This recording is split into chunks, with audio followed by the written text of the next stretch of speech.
दोस्तों, इस वीडियो में हम आपको 3 खबरों के बारे में बताएंगे। पहली खबर है करण जौहर और आलिया भट्ट के बारे में। दूसरी खबर है जावेद अख्तर के उस गुस्से के बारे में जो उन्होंने पाकिस्तान पर उतारा है। और अंत में बात करेंगे विजय राज की, जो एक मामले में बुरे फंस गए थे लेकिन अब बरी हो गए।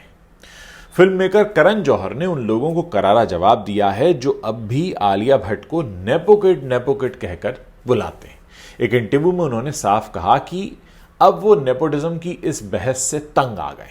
गलाटा प्लस के साथ बातचीत में करण जौहर ने साफ कहा कि आपने हाईवे देखी है, आपने उड़ता पंजाब देखी है, आपने राजी देखी है, आपने गंगूबाई देखी है, सिर्फ उसकी फिल्में देखिए। अगर उसके बाद भी आप उसे नेपोकिड कह रहे हैं तो आप इस दुनिया के सबसे मूर्ख इंसान हैं और फिर कोई आपकी मदद नहीं कर सकता। स्टार किड को लॉन्च करने पर भी करण जौहर ने कहा, मैं स्टार किड्स के टैलेंट में विश्वास जारी रखूंगा। क्या मैं बॉलीवुड की नफरत का चेहरा हूं? और अगर हां तो मुझे यह टैग देने के लिए थैंक यू। लेकिन क्या मैं इसके लायक हूं? मुझे नहीं लगता कि मैं इस टैग के लायक हूं। करण जौहर और आलिया भट्ट के बीच रिश्ता सिर्फ प्रोफेशनल नहीं है, बल्कि उससे कहीं ज्यादा गहरा है और कुछ पर्सनल भी है। करण आलिया को अपनी डॉटर की तरह मानते हैं, बेटी की तरह। उन्होंने ही आलिया को स्टूडेंट ऑफ द ईयर से डेब्यू करवाया था। ईटी टाइम्स के साथ एक पुराने इंटरव्यू में करण जौहर ने एक बार कहा था कि वो पहली इंसान है जिसे लेकर मुझे पेरेंटल फीलिंग आई। मैं उससे प्यार करता हूं और देश जानता है कि वो हमारी सबसे बेहतरीन एक्ट्रेसेस में से एक है। अभी हाल ही में आलिया भट्ट खबरों में थी। उन्होंने अपना कान डेब्यू कैंसिल किया था। 78th कान फिल्म फेस्टिवल के पहले दिन यानी 14 मई को आलिया भट्ट को कान के रेड कार्पेट पर डेब्यू करने का मौका मिल रहा था, लेकिन उन्होंने अपना डेब्यू कैंसिल कर दिया। इंडिया टुडे की रिपोर्ट बताती है कि आलिया ने भारत पाकिस्तान के बीच चल रहे तनाव के चलते फैसला लिया था और उन्होंने कहा कि उन्हें इस सेंसिटिव टाइम में कान फिल्म फेस्टिवल का हिस्सा बनना ठीक नहीं लग रहा है। चलिए बात करते हैं जावेद अख्तर के गुस्से की।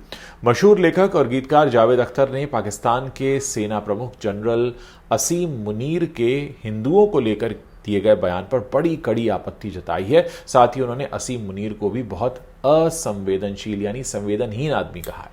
पाकिस्तान के आर्मी चीफ पर भड़कते हुए जावेद अख्तर ने कहा, मैंने उसका भाषण यूट्यूब पर देखा, बहुत ही संवेदनहीन आदमी है वो। अगर उसको हिंदुस्तानी बुरे लगते हैं तो आप हमें गाली दीजिए, कोई बात नहीं, लेकिन आप हिंदुओं को गाली क्यों दे रहे हैं? आपके देश में भी तो हिंदू रहते हैं, भले ही कम हो। क्या उनकी इज्जत नहीं करनी चाहिए?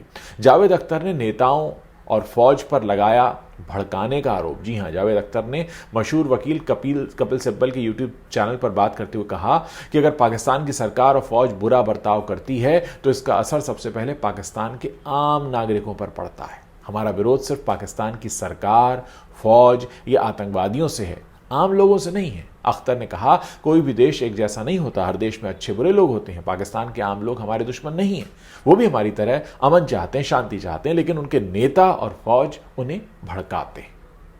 गौरतलब है कि पिछले दिनों जम्मू कश्मीर के पहलगाम में हुए आतंकी हमले में 26 लोग मारे गए थे और उसके जवाब में भारत ने ऑपरेशन सिंदूर चलाया। इस दौरान पीओके और पाकिस्तान के अंदर जाकर आतंकियों के ठिकानों पर हमारी फौज ने कार्रवाई की थी। 4 दिन की सैन्य कार्रवाई के बाद 10 मई को दोनों देशों में सीज फायर हुआ और हमले से कुछ दिन पहले पाकिस्तान के आर्मी चीफ असीम मुनीर ने एक भड़काऊ बयान भी दिया था, जिसमें उन्होंने कहा था, हमारे पूर्वजों ने माना था कि हम हर मामले में हिंदुओं से अलग हैं, हमारा धर्म, रिवाज, परंपराएं, सोच और महत्वाकांक्षाएं सब अलग हैं। यह बयान आतंकियों को उकसाने वाला माना गया। इतिहास को लेकर तंज भी कस रहे हैं। जावेद अख्तर ने पाकिस्तान के इतिहास पर भी सवाल उठाए। अख्तर ने कहा, उनकी मिसाइल का नाम अब्दाली है जिसने मुसलमानों पर ही हमला किया। क्या ये आपके लिए गर्व की बात है? पाकिस्तान का इतिहास और भूगोल दोनों ही उलझे हुए हैं।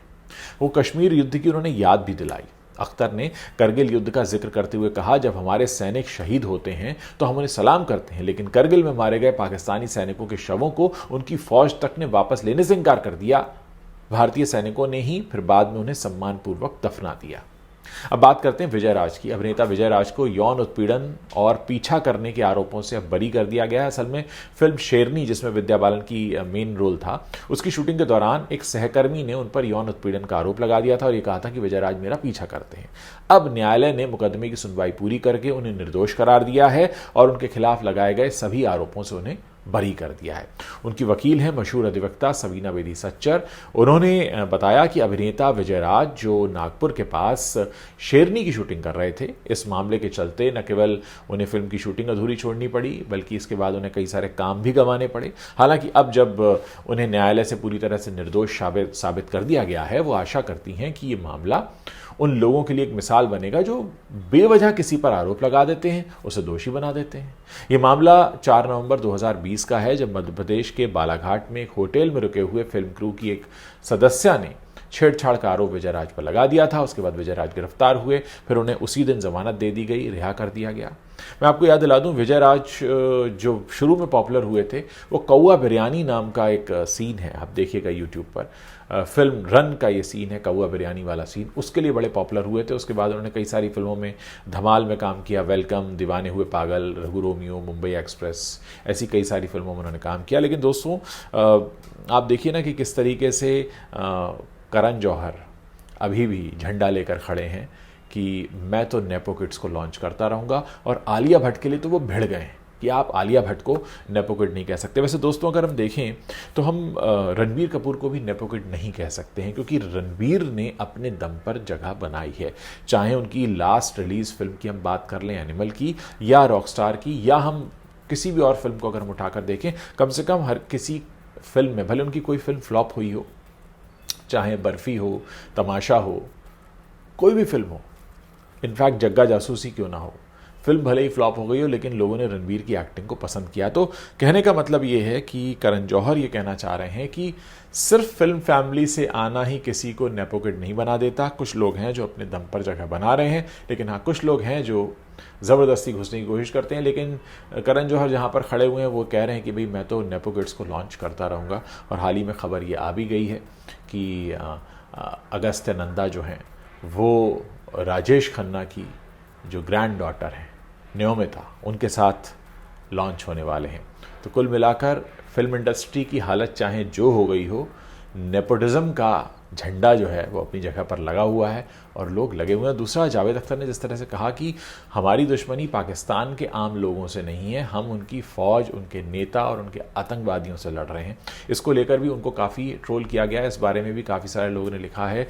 कुछ लोग कहते हैं कि हम पूरे पाकिस्तान के दुश्मन हैं, और कुछ लोग ऐसे हैं जो जावेद अख्तर जैसे लोग हैं जो कहते हैं कि हमारी लड़ाई वहाँ के आतंकवादियों से है, वहाँ के नेताओं से है, वहाँ की फ़ौज से है, लेकिन हम आम पाकिस्तानी के विरोधी नहीं है। वैसे मैं आपको याद दिला दूं कि जावेद अख्तर अकेले वो शख्स हैं जो पाकिस्तान की ज़मीन पर खड़े होकर ये कहकर आए थे कि आपके देश में वो लोग खुलेआम घूमते हैं जिन्होंने हमारे यहाँ 26/11 जैसा कहर ढाया था, और ये बात उन्होंने पाकिस्तान में खड़े होकर कही थी। तो जावेद अख्तर अक्सर पाकिस्तान पर गुस्सा होते रहे हैं, पाकिस्तान जाते भी रहते हैं, वहाँ जाकर भी गुस्सा करते हैं। तीसरी खबर मैंने आपको विजयराज के बारे में बताई। अक्सर इस दुनिया में ऐसे आरोप लग जाते हैं लोगों के ऊपर, जहाँ वो बुरे फंस जाते हैं, फिर एक लंबा वक्त लगता है कि वो कानूनी रूप से उससे बाहर निकलें, और अक्सर लोग कई बार आपसी रंजिश में भी इस तरह के आरोप लगा देते हैं। खैर, अल्टीमेटली मामला तो अदालत में जाता है, और जो अदालत में प्रूव होता है फिर वही पूरा सच होता है। वीडियो को पसंद आया हो, शेयर कर सकते हैं। अगर आपने अभी तक हमारे चैनल को सब्सक्राइब नहीं किया है तो अभी कीजिए, ताकि मैं आपकी जो स्क्रॉल वाली फीड है उसमें मैं आपको दिखता रहूं।